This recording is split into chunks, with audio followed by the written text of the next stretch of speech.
아니 근데 그 유튜브 스트리밍은 이건 벌써 네 번째 하는데도 할 때마다 참 네, 맨날 하는 게 아니니까.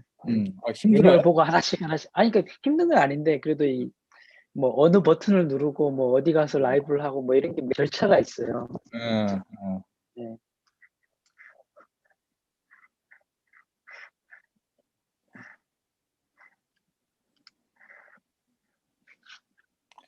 옆에서 한번 보면은 더 감이 올 텐데 어떤 식으로 하는 건지.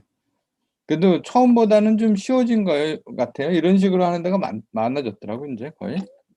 그러겠죠. 예. 근데 지금 이제 예.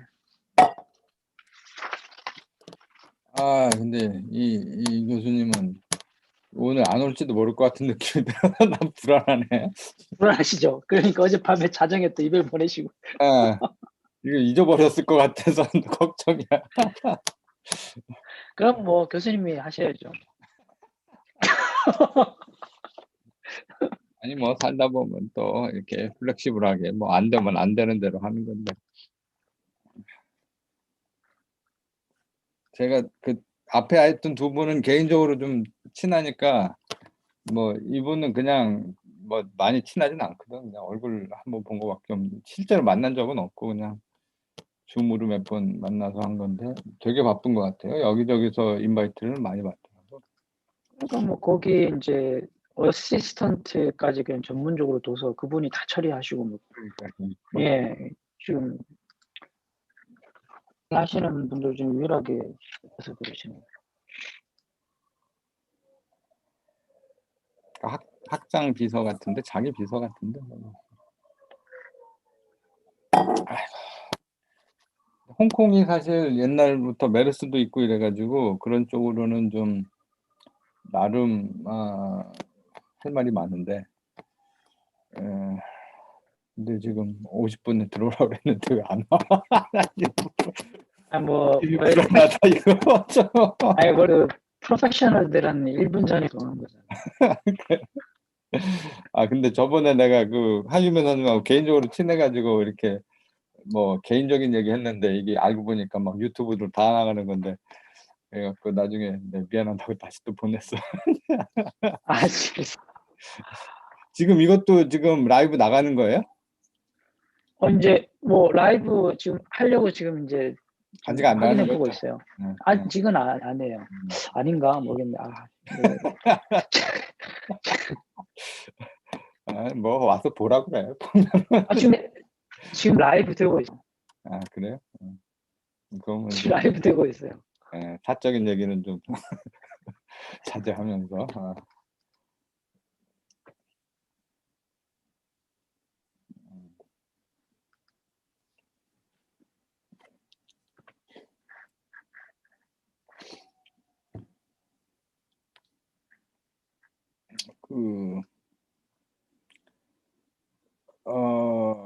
우리 다음에 한 번 더 해야 되니까 이거 황 박사님이 이거 하시는 거 확실히 좀 아셔야 될 텐데. 유튜브 그러니까 거. 다음에 마지막이어서 그냥 이게 어차피 제 계정에서 다 세팅이 돼 있고 제 계정으로 와서 라이브 하고 해야 돼서 다음 거까지는 제가 그냥 했어요. 하고. 그분한테는 뭐 그때 컨펌 가고 뭐 한 일주일 전쯤에 우리가 이렇게 한번 컨펌을 해야 되겠더라고요. 네네. 뭐 나도 잊어버리고 거기도 잊어버렸을 것 같고 뭐 그런데. 네, 그 브렌트우드 교수님은 제가 사실 칼렌더까지 만들어서 드렸기 때문에 아니 본인이 칼렌더를 만들어 달라서 하셨잖아요. 그래서 만들어 드렸으니까 막 그렇게까지 했는데 잊어먹으면 진짜 너무하신 거죠. 근데 하여튼 리마인드는 제가 한번 드릴게요. 지금 런던에 계신 거죠, 그분은? 런던 교수님이셨죠. 런던에 계신 건지 남아프리카에 계신 건지 그때 모르겠는데. 네.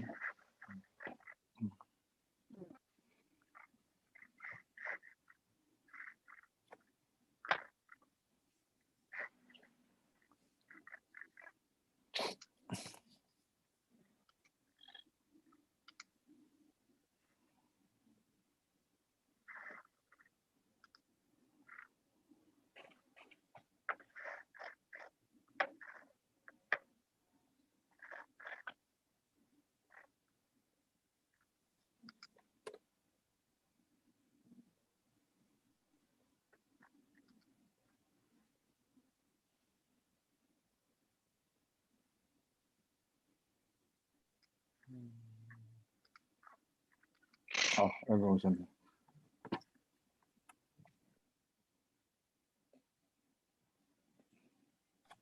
Hello. Good morning. Good morning. Yeah. How are you? Very well, thank you. Yes. Thank you. Thank you for accepting our invitation.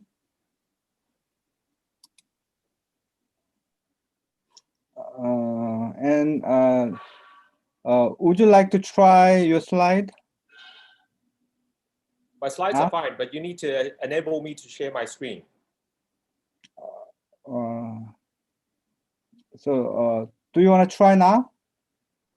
Yes, but you need to make me a co-host so I can share my screen. Yeah. Just a moment. 저쪽에서 볼 수 있게 좀 해주세요.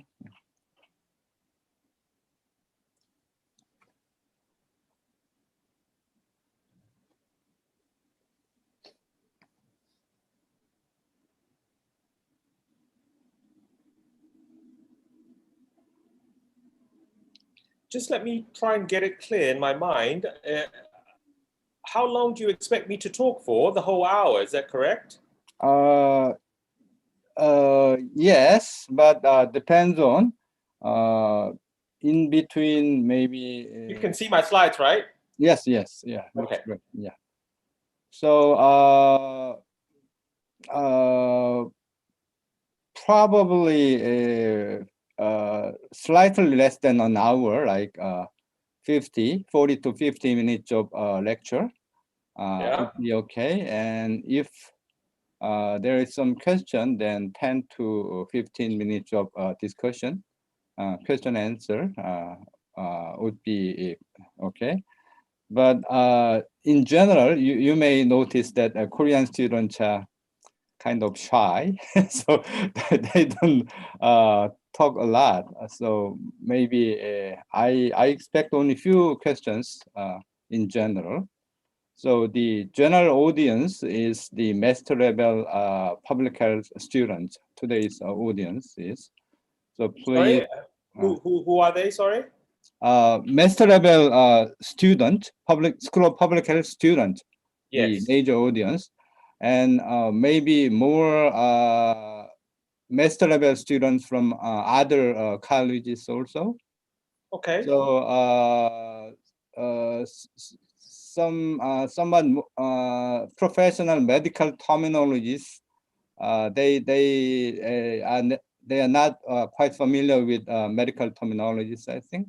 So the general public health concept would be good for them. So please make your speech a little bit easier to the general audience. That would be good for the general audience. I announced this lecture to all the students of SNU. So there may be some college undergraduate students also, as well as some professors of other colleges also. So this is kind of very general, not very professional audience, I How think. many people are you expecting? Hmm? How many people are you expecting? Probably around 100, I guess. Okay. It depends on,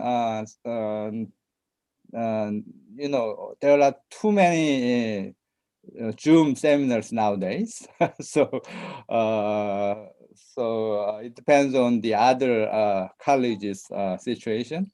But and the Friday afternoon is kind of busy day in general for the seminars.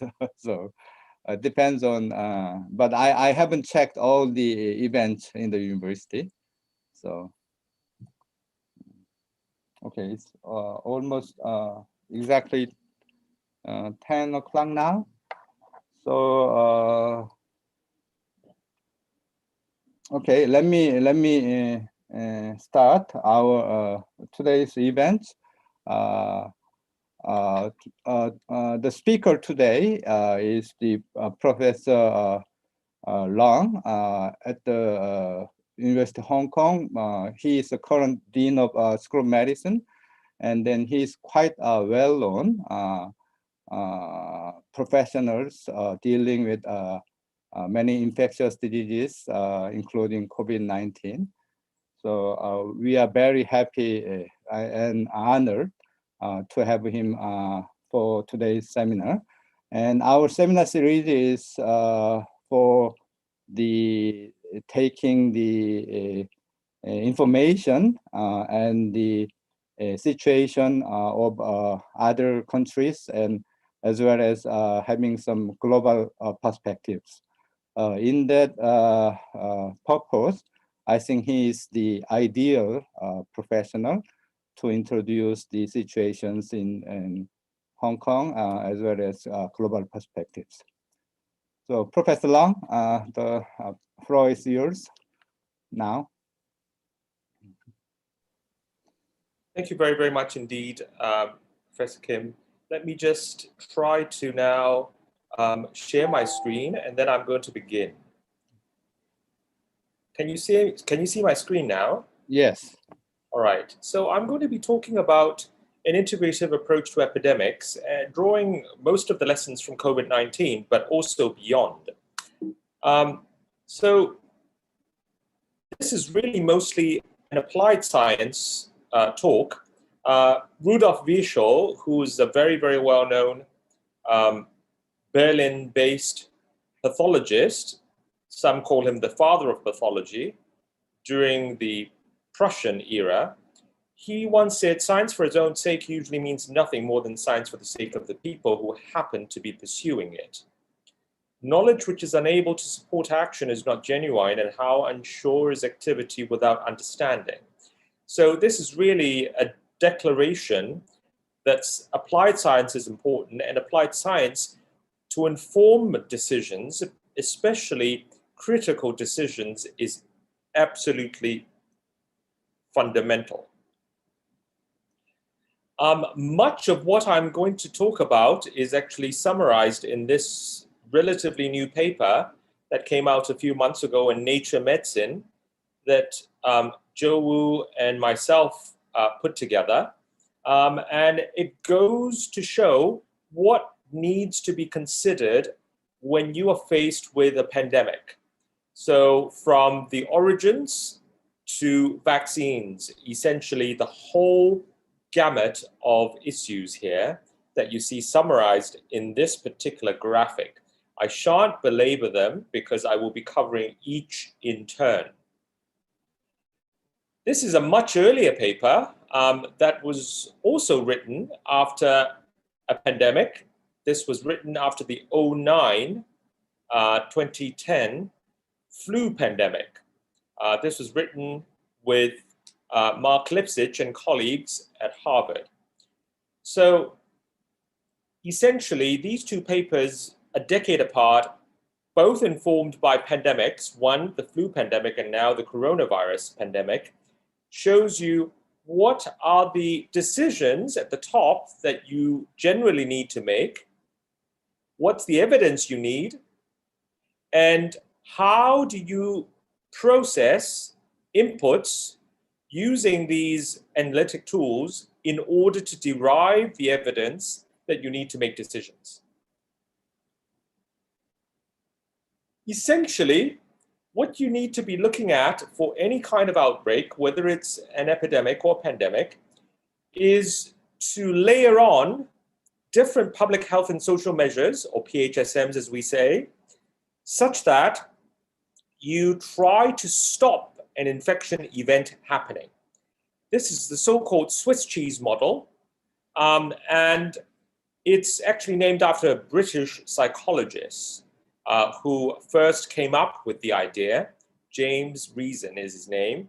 And what you're trying to do is to move, if you think about mathematics, to move from a reproductive number of anywhere above 1. So let's say for flu, typically is 2 or around 2, which was the case, of course, for the 2009 pandemic, somewhere between 1.5 and 2.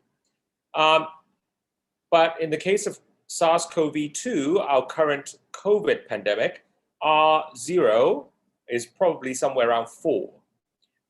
And then as you layer on more and more of these public health and social measures, you try and reduce it down to below 1, which means that it will no longer be self-propagating. And these measures could include pharmaceutical measures, public health and social measures, or so-called non-pharmaceutical measures, and looking at the One Health interface, that is the human-animal interface, including, of course, importantly, live animal markets, which feature both for COVID as well as for influenza. So let me then address each in turn. And there is a lot of Greek on here, of course, but that is really just to try to show you what it means to model epidemics. So at the most fundamental and at the simplest level, if a butterfly is reality, modeling is this. Modeling gives you an approximation of reality. So if you will, if you look at a pixelized version that is generated by Model 1, this gives a good approximation of reality, but it isn't reality. You can generate another type of model that gives you contours rather than pixels. This also generates some likeness of reality, but it is not reality. Now, of course, the model distortion as you go up comes down. That is, you get a better approximation of reality as you go north, but necessarily the model gets more complex. And similarly, as you come down, they get much simpler in terms of model complexity, but the distortion is rather large to the extent, without having known what reality looks like, you probably wouldn't be able to figure out reality just looking at these. So that's one way of thinking about it. Now, once you know the analytics of it, then you would say, well, how do I seed the model or parameterize the model? So you seed it or parameterize it by observing. So you collect data out in the field. So these are your observations. These are the real observations. So you get bits and pieces of information. It's kind of like a jigsaw puzzle.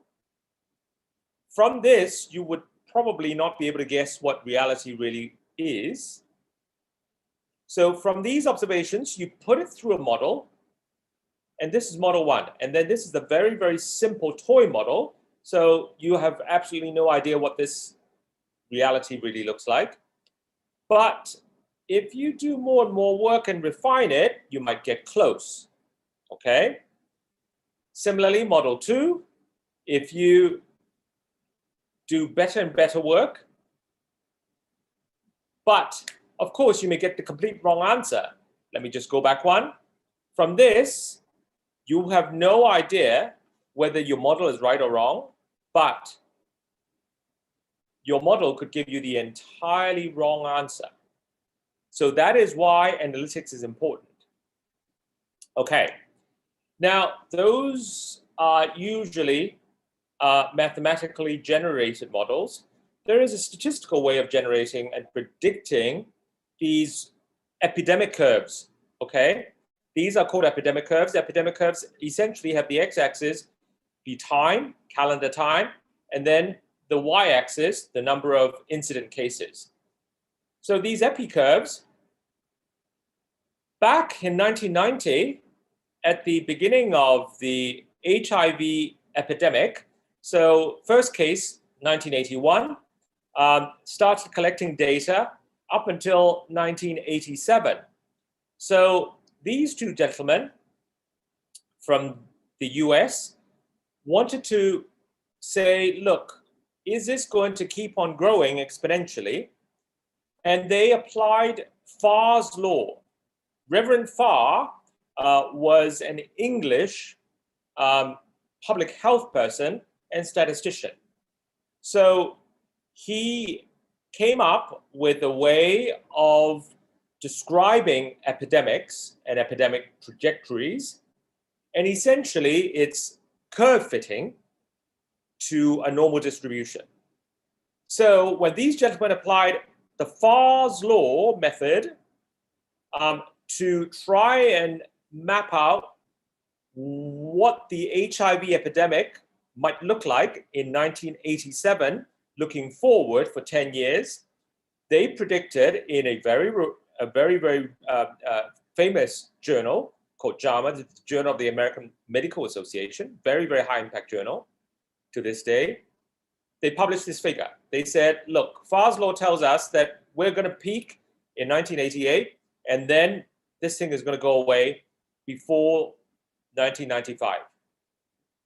Now, in reality, Tony Fauci, the guy you see on television all the time from the US, who was already then a long-time director of the National Institute of Allergy and Infectious Diseases, and still is. So he led a team at NIH and actually plotted out the real trajectory, okay? So the equivalent line to the JAMA figure is the red line. So as you can see, they were just past the peak when Bregman and Langmuir said it's going to be gone. And we're still seeing at the time of publication a plateau of incident cases. So if you also then look at these numbers, these have grown to much larger proportions.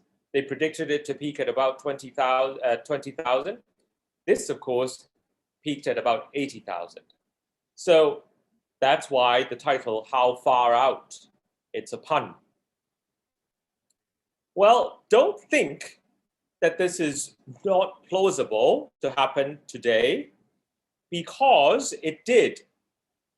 IHME, or the Institute of Health Metrics and Evaluation, headed by the Seattle-based group, Chris Murray, who also appears on CNN and other television outlets very regularly.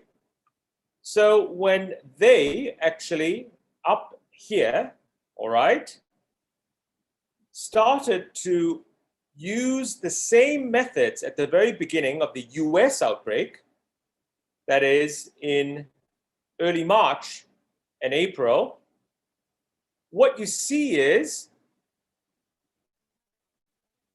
what they thought might happen was the yellow. What they seeded the models with were the brown, all right? And what really happened was the blue. So if you take a look at their model, and then these are different times, okay? So this is at the very beginning of the first stab at the model with very little data. This is with more data, and this is with yet more data. So they actually committed the same sin as Langmuir back for the HIV epidemic in the US. With this set of observations, they said, oh, it's all going to go away. But of course it didn't. This is what really happened in Italy. Remember, Italy had the first major outbreak that absolutely made their system collapsed. This is actually what happened. Similarly, for New York State, they probably did a much better job, but instead of underestimating, they absolutely overestimated. But with more data, then the model started to work slightly better.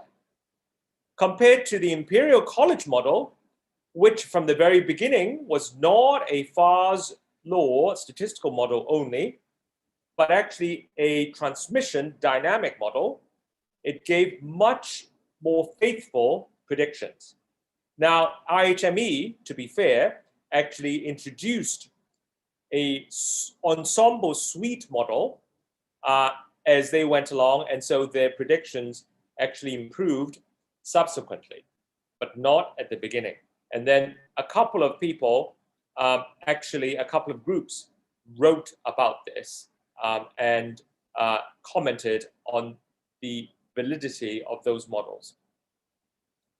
Now, let me just go on and talk a little bit about connectivity and transmissibility, because this is really what it's about. You have to be connected in order to spread infections. So this is one of the initial attempts to try and show the power law. This, of course, to any student of mathematics, you will recognize as the power law. All right? And essentially what this is to show, try to, in the pre-GPS mobile phone tracking era, trying to show how connectivity actually works, or how mobility actually works, to try and trace banknotes originating in these major cities, in Seattle, in Jacksonville, Florida, and New York City, and Omaha. Okay, so you can see if you have banknotes originating in any of these big coastal cities, let's forget about Omaha for the moment, they mostly travel very, very small distances. That's why all the dots are clustered around the origin, but they also, in infrequent but significant proportions, actually spread all over the countries, usually to other major hubs. Okay, to other major hubs. So you can see traversing the entire continental US. And those distances, of course, the probability of covering those distances is described and approximated very well by the power law. So this is really one of the first times that you can show the movement of people on a continental scale. And therefore, the movement of people would also mean the movement of bugs. Now, this is a couple of years later, and here they use cell phone tower triangulation, okay? So this is for 100 people, and this is just for this little bunch of people. And for a single individual, this is the travel pattern, okay? So 100 tracks of how much they travel away from the origin. And then for just one person, you can see that they mostly actually stick to home and work and schools for the kids. But then sometimes they do travel a significant distance. Again, you see power law working here. And this is for mobile phone data. Now, another way of showing mobility is airport or airline transport networks. This is for continental US, of course, as well as commuter networks by car. So the hotter the color, the more traveled the route, of course. And this is another piece of work trying to show you that you can actually predict fairly well at the global level, at the regional level, around the world, and within regions in continental US, and then within New England itself. So what you see is whether you add in commuting or do not add in commuting, it probably doesn't do too much at the global level or the regional level. It's just basically air traffic. So commuting is red, no commuting is the dotted black line. But once you actually get to different regions, then you get a different pattern.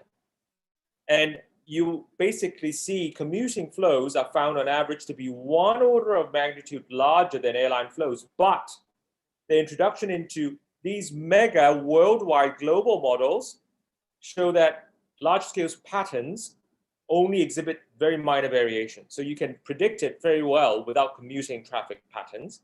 But the presence of short-range mobility, that is commuting, actually they can synchronize the population. So if you don't have commuting traffic in New England, they have asynchronous epidemics. But once you add in commuting, then they actually all come and bunch together because commuting traffic actually spreads infection as well. Similarly, no commuting, and you can see the spreading pathway is completely dominated by the airline hubs, Chicago, New York, and Atlanta, and LA, and so on and so forth. But the hierarchy is broken by the introduction of commuter traffic as the number of shells around these hubs, like Chicago, all right, and the branches at the secondary nodes increase. So that's how you think about commuting traffic and more global airline traffic. Now you say, well, hey, how does it actually work if you put it all together and look at disease patterns? Now this is Bangladesh, and it's a piece of work that is very elegant that was done and led by Caroline Buckey, who is professor in infectious disease modeling at Harvard. And her team has really sort of shown malaria incidence is here. So very, very heavy malaria incidence here. This is forest coverage. Okay, so it tracks quite nicely with the density of forest coverage, of course, because of the vector of the mosquito. C is unions sharing more than one parasite with identical genomes. And D is the top 50% of most traveled routes. These are the commuting patterns. And E is the top 1% of travel routes by mobile data, okay? And if you put it all together, the findings indicate that contrary to dogma, frequent mixing occurs in low transmission regions in the Southwest. Low transmission regions, right? Low transmission regions. And therefore, if you actually see frequent mixing here, not only do you have to do something here, which is highly dense forests, but you also have to pay attention here. And if you don't control this, you are simply going to reseed the rest of the country. So that shows you the importance, not just of received wisdom, of dense forests and therefore mosquitoes, but also you see frequent mixing occurring in low transmission regions in the southwest of the country, okay? And therefore, you can distinguish areas of frequent importation as well as high transmission. So now going completely to COVID for the rest of the talk. So what we did at the beginning, the first case was announced to the world December 31st. And we started getting quite worried, and here's why. We started getting quite worried because the first case was reported out of Wuhan, which is in the middle of the country. It is a central hub that connects by traffic Beijing, Shanghai, Guangzhou, Shenzhen, and Chongqing. So north, south, east, west, they are all transport hubs, and they are connected into Wuhan, which is smack in the middle of the country. And therefore, we were very worried because we didn't quite know how big the epidemic really was in Wuhan, given that it's a completely unknown disease, and reporting at the very first days were patchy. Now, we were worried in particular because we knew that the annual travel season for Chinese New Year or Spring Festival would start January 10th, and it would last for 40 days. So that's the annual travel season, which is the largest human migration every year in the world. So what we wanted to do was to say what could actually happen if nothing were done. So how could we actually figure out the real epidemic size in Wuhan given that not everything was ready and the surveillance was patchy at the very beginning. So what we did was to take advantage of these mobility patterns, and the first two countries that actually had exported cases to them from Wuhan were Thailand and Japan. Now, these were the most heavily traveled routes by air out of Wuhan, one to Tokyo and the other to Bangkok. And so once they had their first imported cases, we could work out by backward inference using IATA or air traffic data what the likely size of the epidemic was in Wuhan. And then we could use train data for Spring Festival travel out of Wuhan, which is essentially the way people travel all across the country by high-speed rail. We could use those to simulate how much it would spread geospatially and temporally. So what we did was to work out what the probability density frequency distribution, probability density function would be if they were at different reproductive numbers, how many cases, how many infections, and where, okay? So that actually came out here. This is when it came out on the 27th or 28th of January in the Lancet, at the very, very beginning.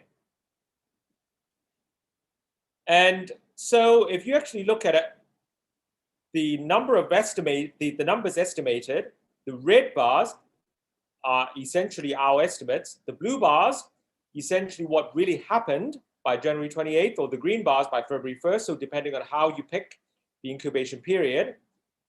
So the truth is somewhere probably between the blue and the green.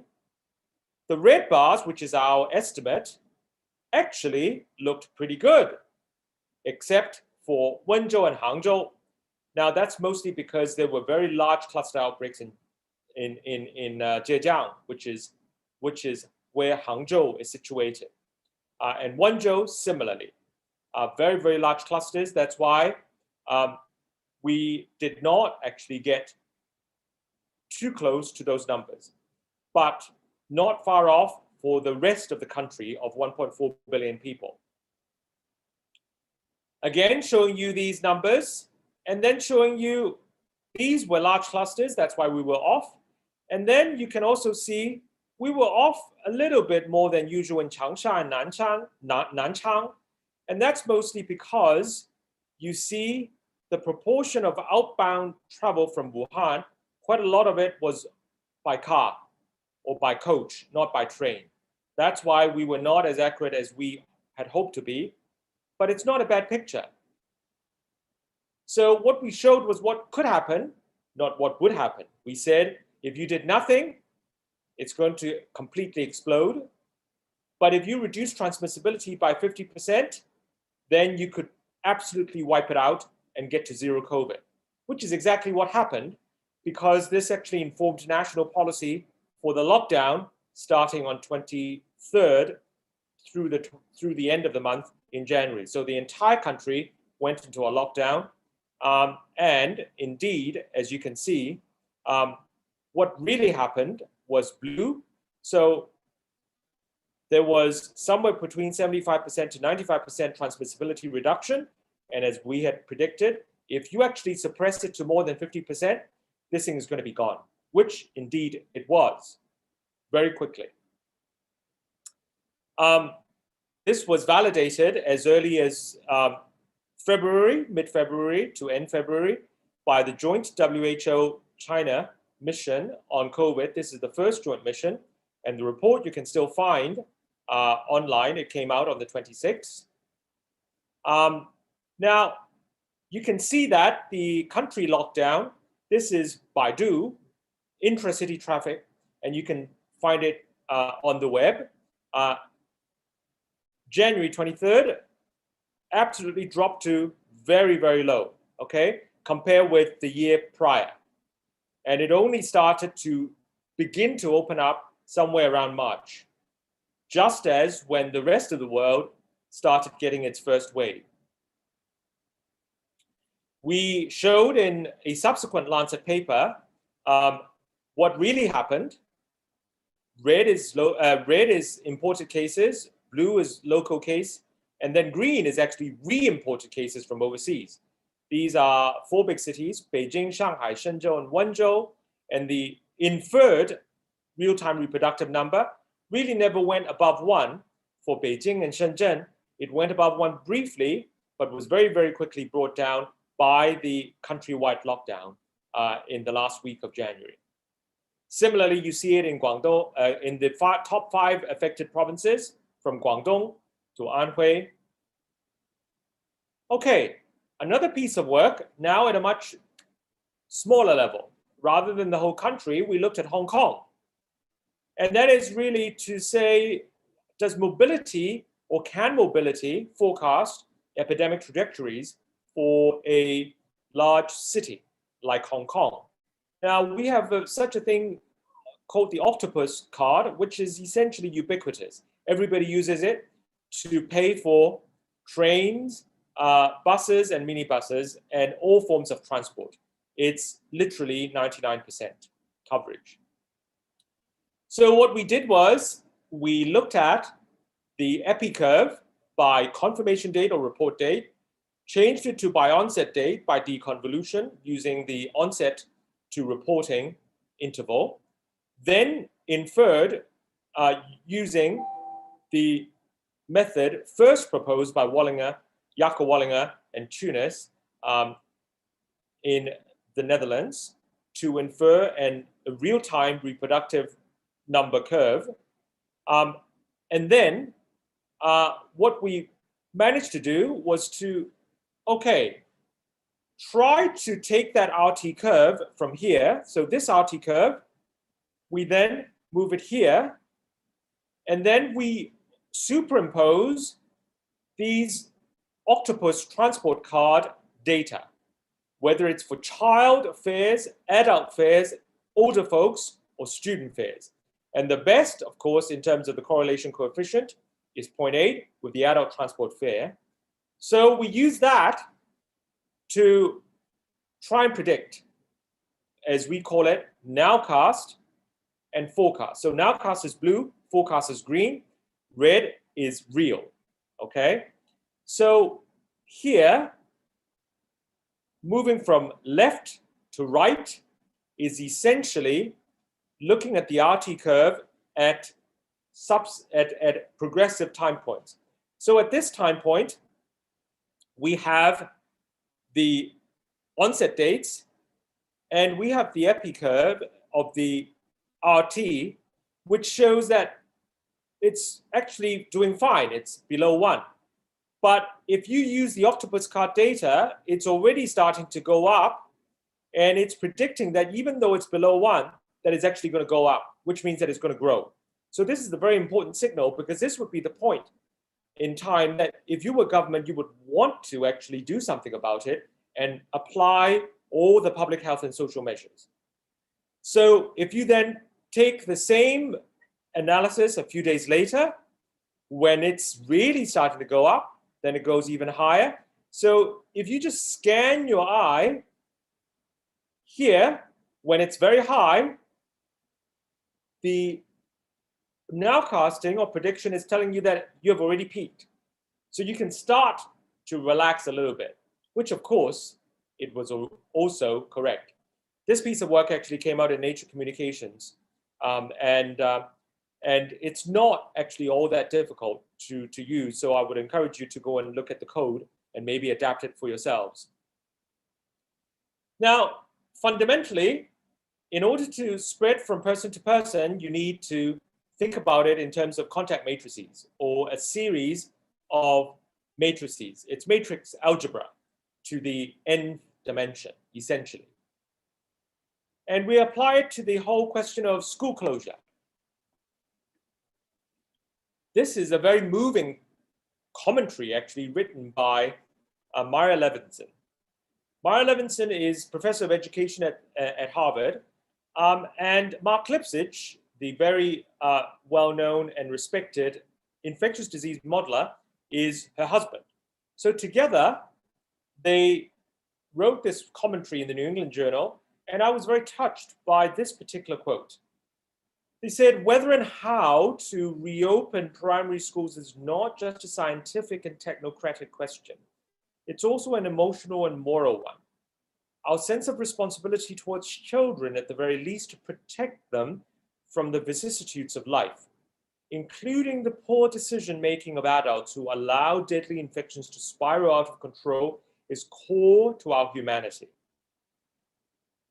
So, if you actually think about school closure, it is a very effective, or it can be a very effective public health and social measure, but it also carries a lot of costs.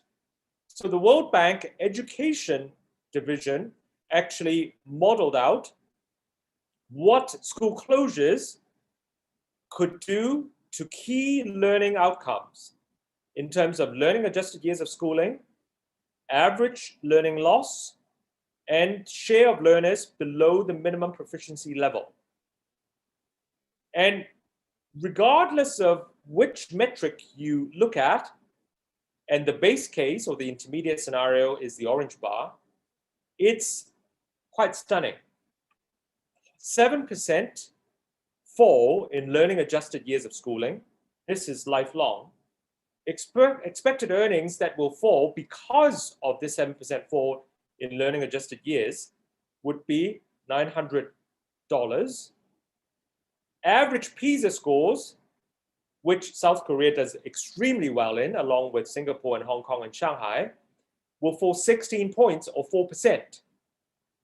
And if you then push the people at the bottom, you will push them down by 25%. That is the share of students who will be below PISA level 2. So it disproportionately affects people who are already not doing well, okay? Low, middle, and high income groups after school closures. That's the percentage change in online participation in maths homework. So this is a very important issue.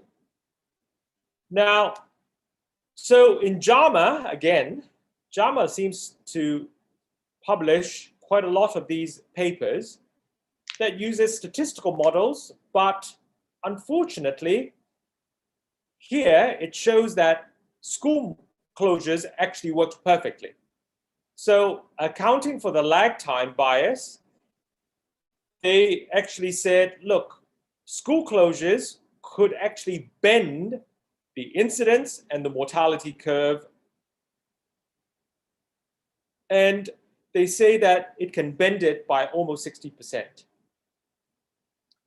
I will show you that this is not plausible. There is no bug, not even influenza, that actually has that kind of magnitude, let alone COVID. And here is why. This is your data.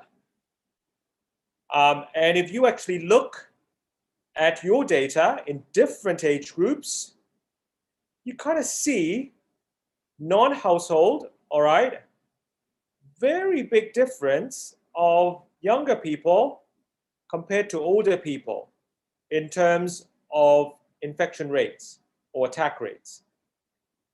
So is there something in school closure? We're not sure.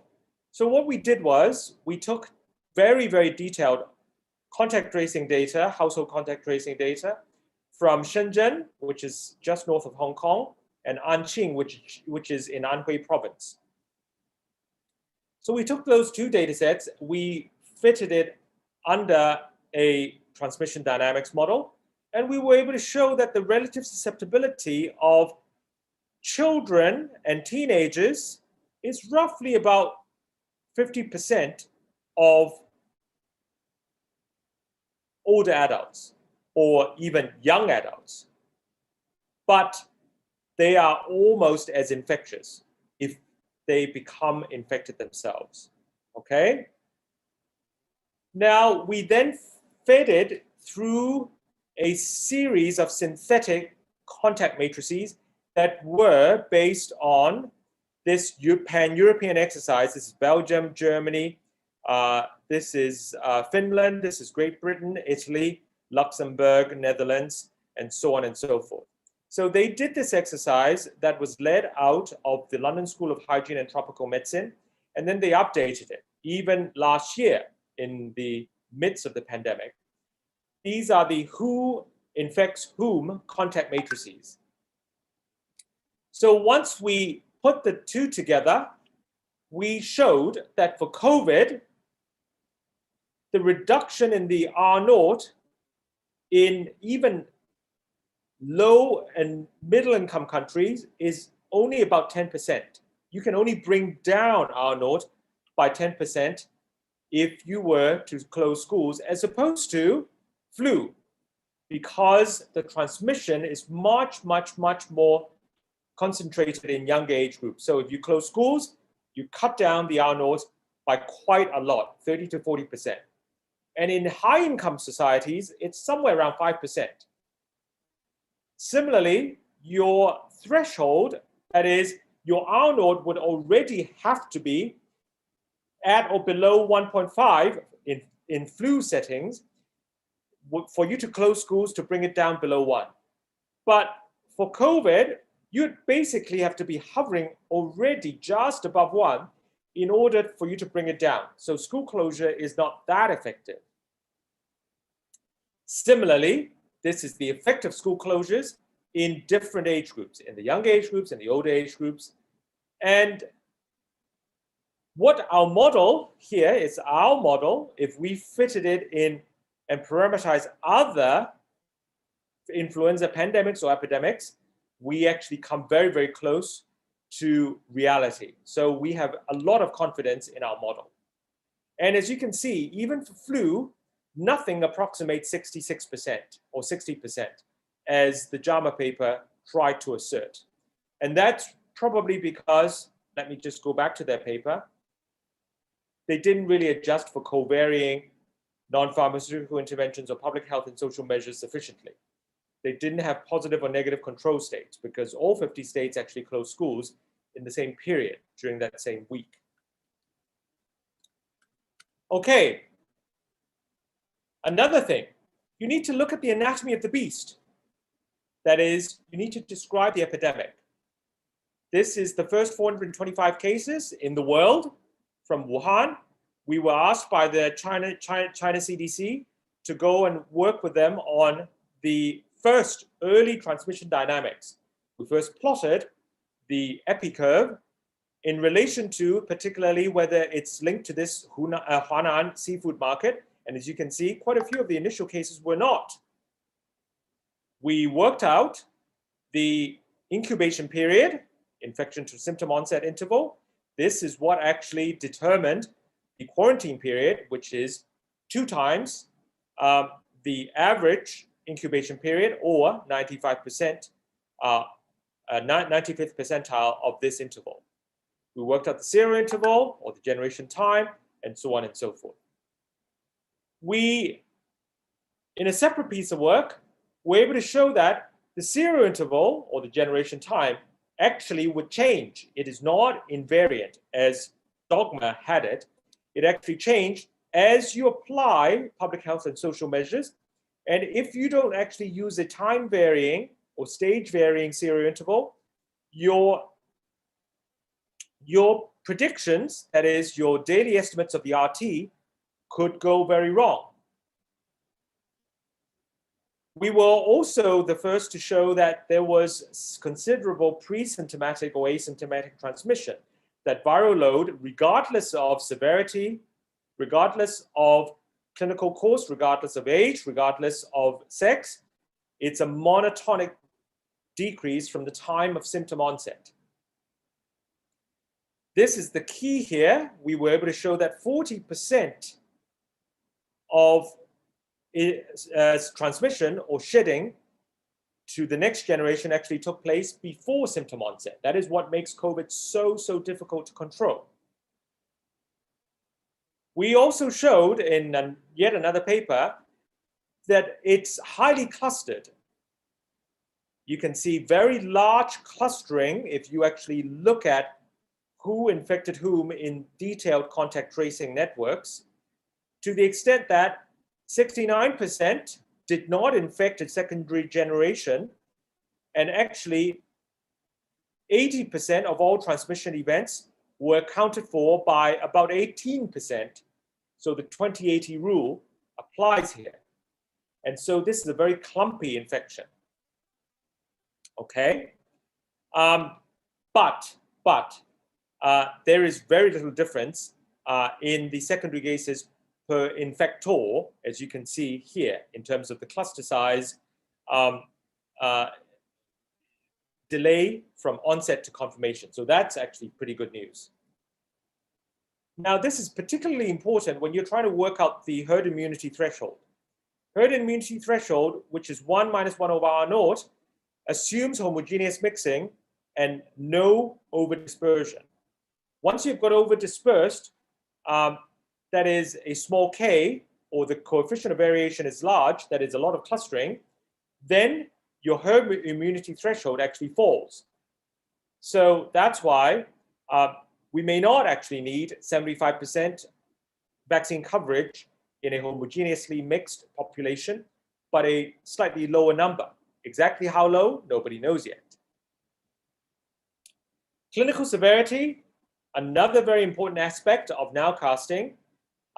This is the paper by Verity et al. From Imperial College. This is a paper from Kathy Leung in my group. We essentially came up with the same answer at the same time. This figure and this figure are identical almost, but using two completely different methods, giving you the same answer. So again, you see that all the deaths are actually clustered around the 50+ age groups. Infection fatality, that is now, if once you've got more and more data, you can show, again, on a log scale, which means it is exponential, this age dependency, okay? And the infection fatality actually hasn't changed from the first estimates, which were published as preprints way back in February last year. Again, the IFR ranging from somewhere around 0.5% to 2 or 3%, depending on how overwhelmed your health system is. But currently, it's somewhere around 0.7 or so on average globally. Lessons that you learn in SARS and in H7N9, which is in 2013, you can never predict the infection or the case fatality ratio in the middle of an outbreak unless you use proper methods. And again, these were lessons that we learned and we published in these two other epidemics. This is from the 2009 influenza pandemic. It shows you that this is on a log scale. Infection fatality risk, symptomatic case fatality risk, and laboratory confirmed case fatality risk can have whole order of magnitude difference because the denominator is much larger as you come down, okay?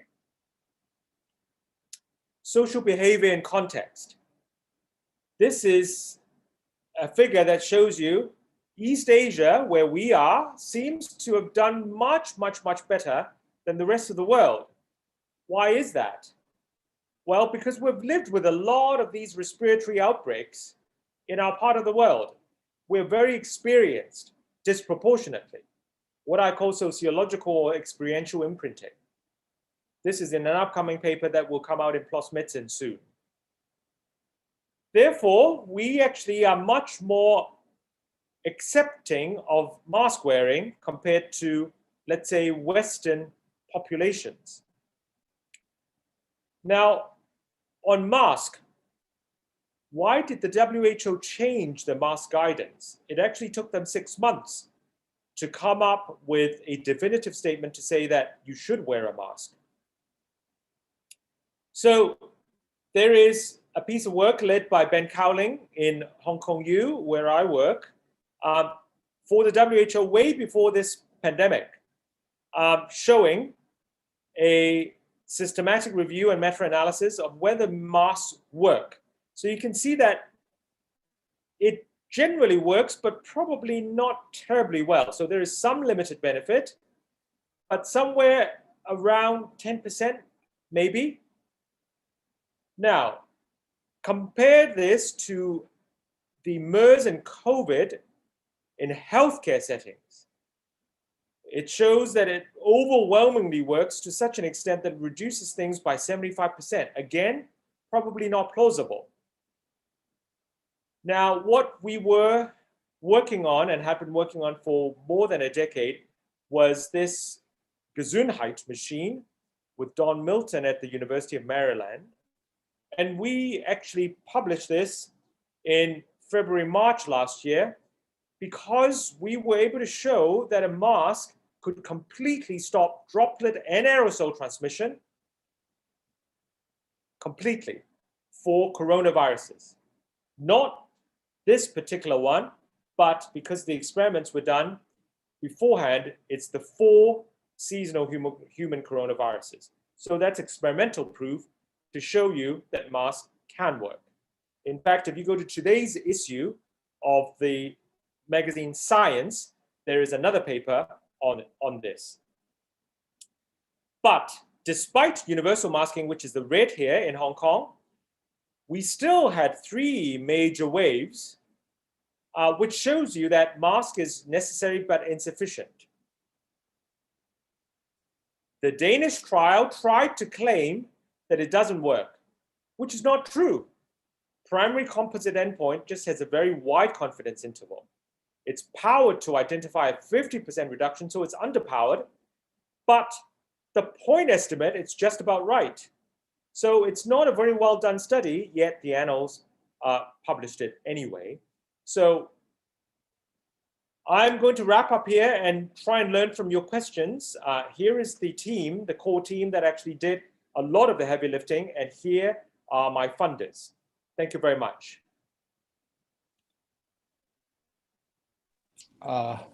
Thank you, Professor Long. It was very informative and very, very insightful to everyone, and you covered almost all aspects of COVID-19. And thank you for studying Korea, and you showed some Korean data also. That was also even informative to Korean audiences.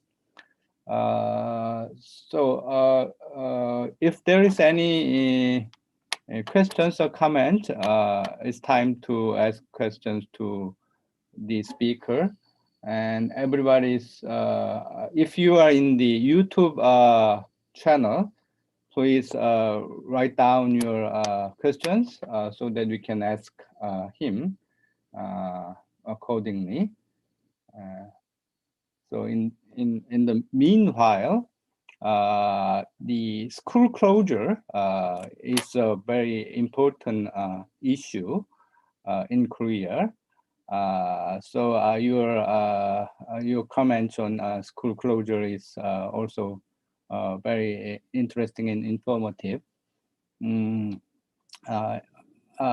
Korea, my understanding is that there are only few cases in the school, primary school and middle school, for infection reported actually. So could you tell us the general situation in Hong Kong? Did you have some information on that also? Yes, of course. We closed schools for a very, very, very long period of time, and I think probably too long. So the conclusion of our paper, and it still remains my view, is that school closure is a necessary step when you have a very, very large uptick in the community, but it should not be used as a sustained measure because it's not the same as flu. It doesn't work as well as for flu, and there are other public health and social measures that you can do and should do in place of school closures. For example, closing bars would be much more important and much more impactful than closing schools if you had to choose between the two. All right. And I think the major issue, current issue is about vaccine. So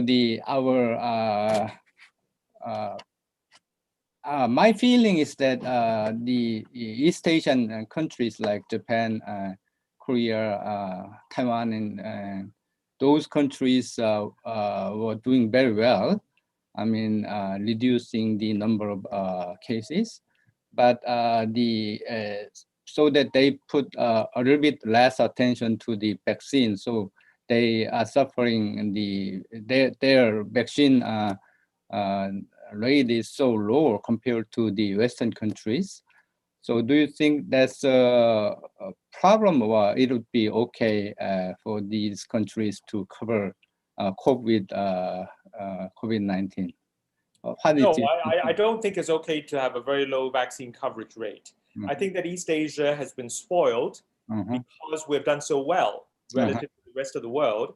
And now, while the rest of the world, particularly Western Europe and North America, are coming out of their lockdowns, mostly because they have actually been highly vaccinated now, we have to find an exit out because of considerable vaccine hesitancy. And it's completely understandable because we've not really had such bad pandemics. And therefore, once they are, once the rest of the world is opening up, it's very difficult for us to open up because we have such low coverage. All right. And the other aspect of the education, educating the, especially for the master level school of public health students, there are too many things to learn, you know. What would be the most important skills or attitude for the master level students to have before the graduation? So tell me about your university or your experience. Sorry, I don't quite understand the question. So as a School of Public Health, we are responsible for educating public health experts dealing with these problems, infectious disease problems, pandemics like COVID-19. But there are too many techniques to learn within short period of time, less than 2 years. So we are still struggling the educating what subjects are the important. I mean, I think that's where we really sort of resort to continuous professional development, isn't it? It's really lifelong learning. I think what a master's gives you in public health is really just a basic grasp and familiarity with the broad disciplines in public health. But you just need to keep learning. Whichever job you're in, you would need to then go and dig quite deep in order to become proficient. And if you want to become a public health scientist, you would need to do a PhD at least with 1 or 2 good postdocs in order to be able to do your job properly. Okay, so my feeling is that we need at least PhD level research teams to cope with this, and master is just the starting point of your career. That's not technically, it's not say enough to provide any how can I say that master level is just introductory, you would say. So PhD level is absolutely. Okay, all right. Absolutely. So, but in terms of master level education, so in your institute, what would be the important topics you really want to include for the master level students? The master's level student. I mean, I think that master's level courses are very, very well sort of trialed already. So, I mean, obviously, it would be the quantitative sciences of epidemiology and biostatistics. Then even at that level, you know, there are many, many subtopics. You know, I don't think that you can teach epidemiology properly without teaching causal inference nowadays. And DAGs, or directed acyclic graphs thinking, and really teaching very, very sort of modern ways of thinking about epidemiological causation. Okay, so the epidemiology would be the very important topic. Absolutely. All right. Okay. So that is your kind of background and okay. All right. Today I haven't seen some questions from the audience. So so the in terms of modeling, and the modeling just one peak would be easier and relatively works very well. But after the second and third, then the several waves, as well as the mutation of the viruses, I think the model accuracy is getting lower compared to the oldest. For example, after just one peak event, nowadays the accuracy is getting lower. That is my feeling. What do you think about the considering many, especially the social experiences and policies, all the effects are mixed together. So what would be the methodological challenges in the future, do you think? No, I think that you have to be absolutely clear-eyed about it. I think that you need to have very, very good surveillance systems. You need to have very good data. You need to be able to tease apart the data, recognize the limitations of your data inputs, and then build the model and quite explicitly try to test the frail parameters more. And it just needs to be a very systematic type of work.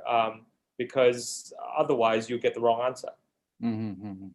So some of your examples clearly show that the scenarios and assumptions would be critically important in predicting the future, I guess. All of your examples, we learned a lot, I think.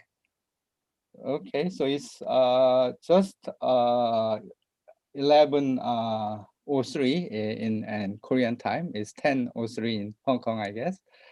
So if there is no questions from the audience, then it's just the right time to conclude today's lecture.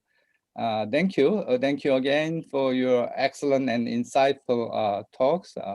I believe that all of us learned a lot, but realize that the solving problems are not that easy in practice. Okay, thanks a lot, and hope to see you someday. Thank you. Bye-bye now. Thank you. Bye-bye.